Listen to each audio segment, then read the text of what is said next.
A reading from the Holy Gospel according to Saint Luke. Now that very same day, two of them were on their way to a village called Emmaus, 7 miles from Jerusalem, and they were talking together about all that had happened. And it happened that as they were talking together and discussing it, Jesus himself came up and walked by their side, but their eyes were prevented from recognizing him. He said to them, "What are all these things that you are discussing as you walk along?" They stopped, their faces downcast. Then one of them, called Cleopas, answered him, "You must be the only person staying in Jerusalem who does not know the things that have been happening there these last few days."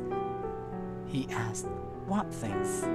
They answered, "All about Jesus of Nazareth, who showed himself a prophet, powerful in action and speech before God and the whole people, and how our chief priests and our leaders handed him over to be sentenced to death and had him crucified. Our own hope had been that he would be the one to set Israel free.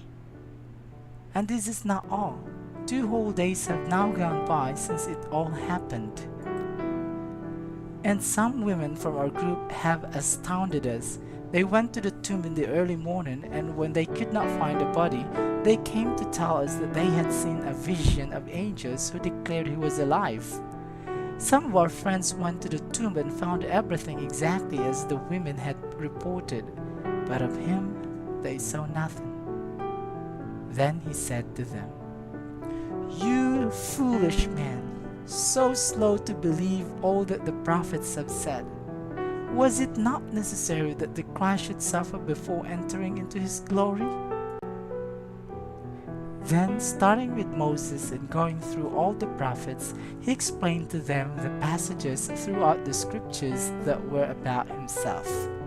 When they drew near to the village to which they were going, he made as if to go on, but they pressed him to stay with them, saying, "It is nearly evening, and the day is almost over." So he went in to stay with them.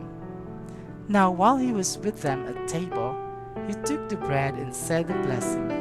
Then he broke it and handed it to them. And their eyes were opened, and they recognized him, but he had vanished from their sight. Then they said to each other, "Did not our hearts burn within us as he talked to us on the road and explained the scriptures to us?" They set out that instant and returned to Jerusalem. There they found the 11 assembled together with their companions, who said to them, "The Lord has indeed risen and has appeared to Simon." Then they told their story of what had happened on the road and how they had recognized him at the breaking of bread. The Gospel of the Lord.